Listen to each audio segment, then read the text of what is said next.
இந்த சமுதாயம் திருமறை தொடர்போடு இல்லாவிட்டால் சின்னாபின்னம் ஆகுவார்கள் என்பதற்கு சதாம் ஹுசேனுடைய வாழ்க்கையை தவிர வேற எந்த வாழ்க்கையும் பார்க்க முடியாது.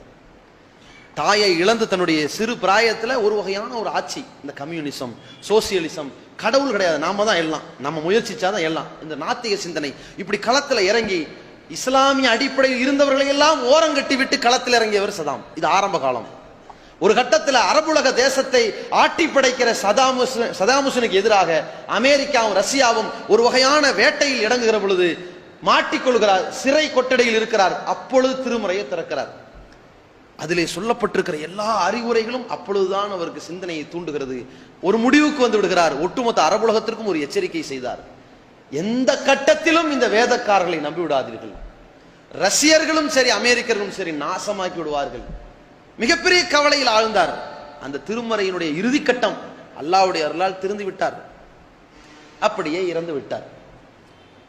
ஒரு ஆட்சி அரபுலகத்தில் மிகப்பெரிய அளவிலே நபிகள் நாயகம் ஸல்லல்லாஹு அலைஹி வஸல்லம் காலத்திலேயே சில தேர்ந்தெடுக்கப்பட்ட நபித்தோழர்களால் ஆண்டு வரப்பட்ட ஒரு தேசம் ஈராக் தேசம்.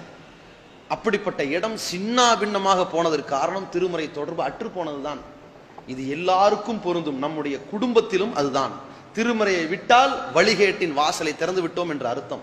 வழிகேட்டின் வாசலை மூட வேண்டும் என்றால் திருமறையை திறக்க வேண்டும் என்ற அர்த்தம். இதை புரிந்து கொள்ள வேண்டும். இல்லை என்றால் நாளை மறுமை நாளில் நமக்கு எதிராக வேற யாரு வர வேண்டாம், நபி ஸல்லல்லாஹு அலைஹி வஸல்லம் வந்துருவாங்க.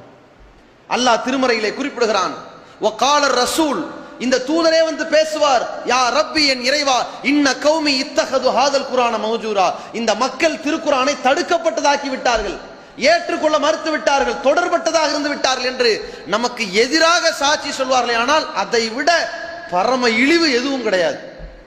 நாம் திருமறையை படித்து அதை புரிந்து அதன் வழியில் நடந்தால்தான் மரணித்து விட்ட பிறகு சொர்க்கத்தின் வாடையை நுகர முடியும். நபி ஸல்லல்லாஹு அலைஹி வஸல்லம் சொல்றாங்க, உங்களில் ஒருவர் இறந்து விடுகிறார், நல்லடியார். வானவர்கள் கேட்பார்கள், உன் இறைவன் யார் கேட்பார்கள், உன் மார்க்கம் என்ன கேட்பார்கள், உன் தூதர் யார் கேட்பார்கள். மிகச் சரியான பதிலை சொன்னவருக்கு அடுத்த ஒரு 4வது கேள்வி இருக்கிறது. நம்மளாம் கேள்விப்பட்டது 3 கேள்வி, 4வது ஒரு கேள்வி இருக்கிறது. இவை அனைத்தும் உனக்கு எப்படி சரியாக தெரிந்தது என்ற ஒரு கேள்வி இருக்கிறது. அப்பொழுது அவர் சொல்வார், கரவுத்து கித்தாப் அல்லாஹ், நான் வேதத்தை படித்திருக்கிறேன், வதரைத்து, அதை சிந்தித்திருக்கிறேன், ஃபாமன்து, இறைவனுடைய வேதம் தான் என்று நம்பி இருக்கிறேன், வசத்தத்து, அதன் வழியில் நடந்திருக்கிறேன். உடனே ஒரு அறிவிப்பு வரும், சொர்க்கத்தின் வாசலை திறங்கள், நிம்மதியாக உறங்குங்கள் என்று. அந்த நிலைக்கு நாம் வர வேண்டும் என்றால் இந்த திருமறையை திறக்க வேண்டி இருக்கும்.